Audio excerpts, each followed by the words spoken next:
संस्कृते एक प्रबाद आछे, जा पर कृपा राम की हुई ता पर कृपा करही सब कही।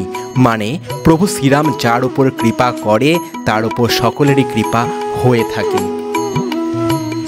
কর্মসূত্রে বেনারসে থাকার জন্য এইবার ইচ্ছেটা ছিল হোলি উপলক্ষে পুরো ফ্যামিলিকেই বেনারস ডেকে নেওয়ার জন্য। কারণ হোলিতে এইবার আমরা বেনারস থেকে ট্রেন বুক করে পৌঁছে গেলাম সকাল সকাল অযোধ্যাতে। সকাল প্রায় 10টার মধ্যে আমরা নেমে যাই অযোধ্যা জাংশন রেলওয়ে স্টেশনে এবং সেখান থেকে শুরু হয় আমাদের আসল জার্নি।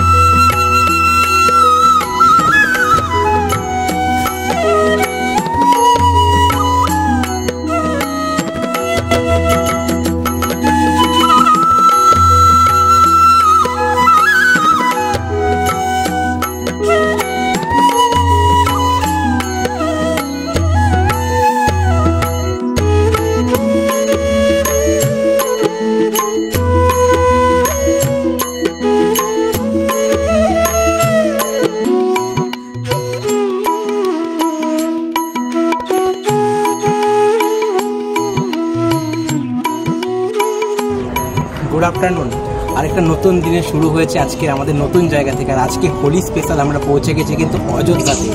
अयोध्याते এই মুহূর্তে আমরা যেখানে রয়েছি সেটা হচ্ছে কিন্তু অযোধ্যার খুব ফেমাস একটি জায়গা যার নাম হলো কি নাম এটা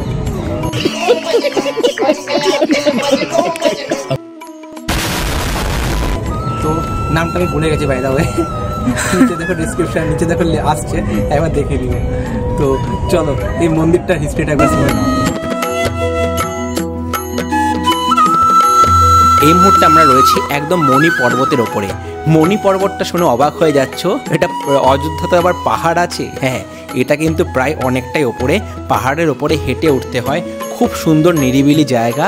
এখানে কিন্তু তোমরা একটু বাদর থেকে সাবধান থেকো, প্রচুর বাদর ঘোরাঘুরি করে। আর এই মণি পর্বতটা কিন্তু অবশ্যই আসলে দেখো, এখান থেকে খুব সুন্দর কিন্তু সানসেট দেখা যায় আর অযোধ্যার একটা খুব সুন্দর ভিউ পাওয়া যায়।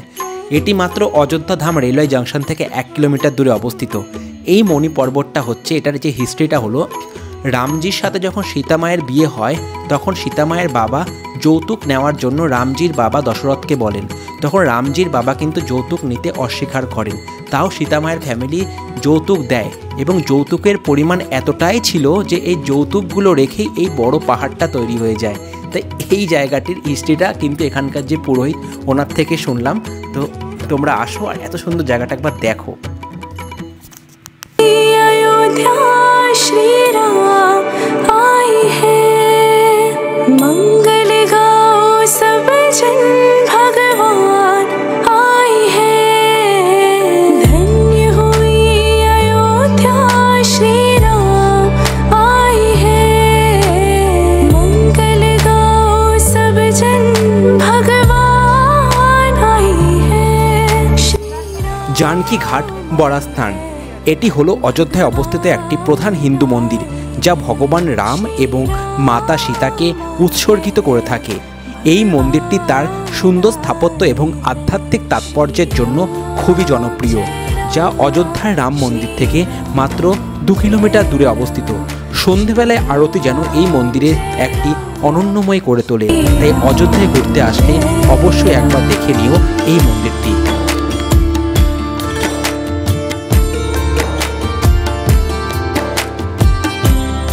অযোধ্যাতে পৌঁছে গেছি গঙ্গা আরতি দেখার জন্য সারে রিভারের পাশে। পিছনটা দেখো,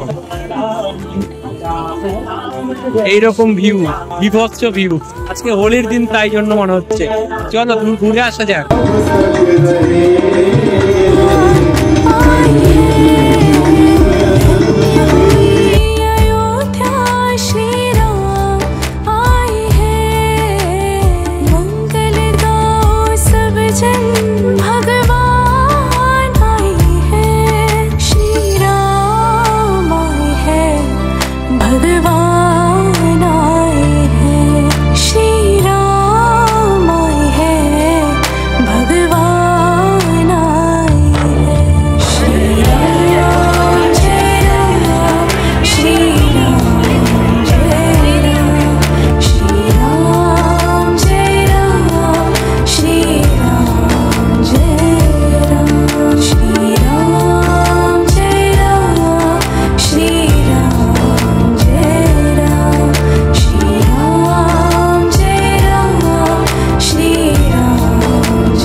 হনুমানগাড়ি, যা শ্রীরাম জন্মভূমি থেকে মাত্র 1 কিলোমিটার দূরেই অবস্থিত।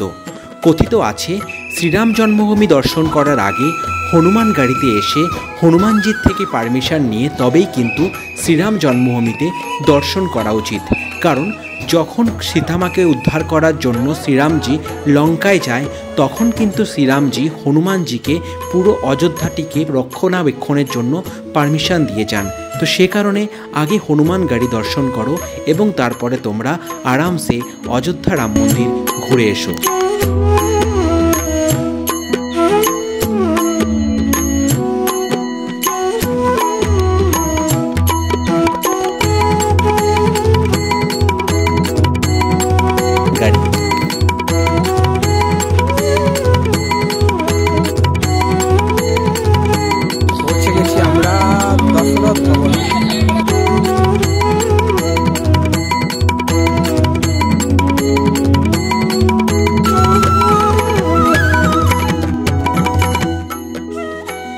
দশরথ ভবন, সবাই আমরা জানি দশরথ হলো শ্রীরামজির বাবা, এবং সেই দশরথ ভবনে আমরা হোলির সময় পৌঁছে দশরথ ভবনটাকে যে এরকম দেখতে পাবো তা কখনোই কল্পনা করে উঠতে পারিনি।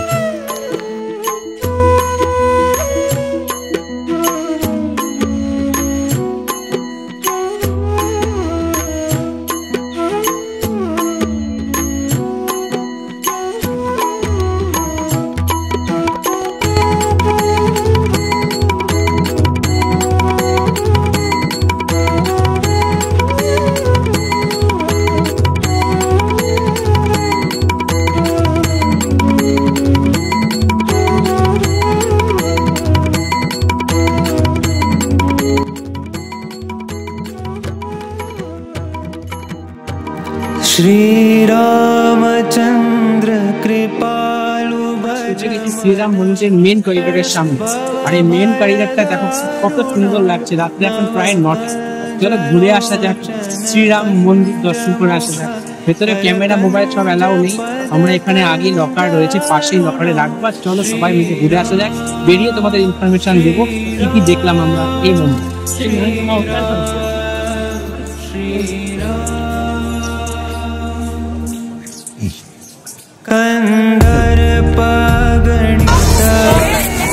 এটা হচ্ছে মন্দিরে ঢোকার যে করিডোরটা দেখালাম, পাশে আসলাম গেট, আর ডান দিকে ঘোরালি তো এটা আসলেই এটা হচ্ছে জুতো রাখার জায়গা। এখানে সব জুতো রাখছে। আর ঠিক এই দিকে যদি ঘোরাই, এই দিকে হচ্ছে যেটা দেখতে পাচ্ছ, এটাই নিচে হচ্ছে মোবাইল রাখার জায়গা। যত রকম ইলেকট্রনিক্স গ্যাজেটস কোনো কিছু ভেতরে অ্যালাউ নেই, সব কিছু এখানে জমা করে তবেই আমাদের এখান থেকে বাইরে বেরিয়ে তবে আমাদের এই দিকে দেখো সবাই যাচ্ছে, এদিকে হচ্ছে মেন রাম মন্দিরের গেট। আমাদেরকে এই দিকে যেতে হবে।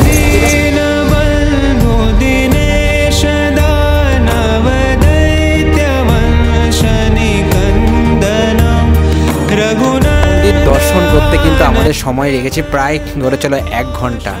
এবার আমরা 1 ঘন্টা লাগার পেছনে কারণ হলো রাম মন্দির পুরো ঢুকে এবং রাম মন্দির দেখে বেরিয়ে আসতে খুব বেশি হলে 20 থেকে 25 মিনিট, এর বেশি সময় লাগবে না। বাকিটা আমরা ওখানে বসে আরামসে রেস্ট করেছি এবং আরামসে দেখেছি।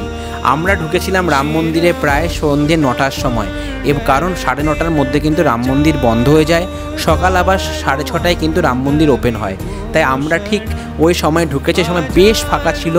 আর তোমরাও যদি রাম মন্দির ঘুরতে আসো এই সময়টাকে টার্গেট করো, আর তোমরা ভালো করে রাম মন্দির দর্শন করতে পারবে। এবং একটা আরতিও হয় 8টা থেকে, ওই আরতিটাও তোমরা কিন্তু দেখতে পারবে।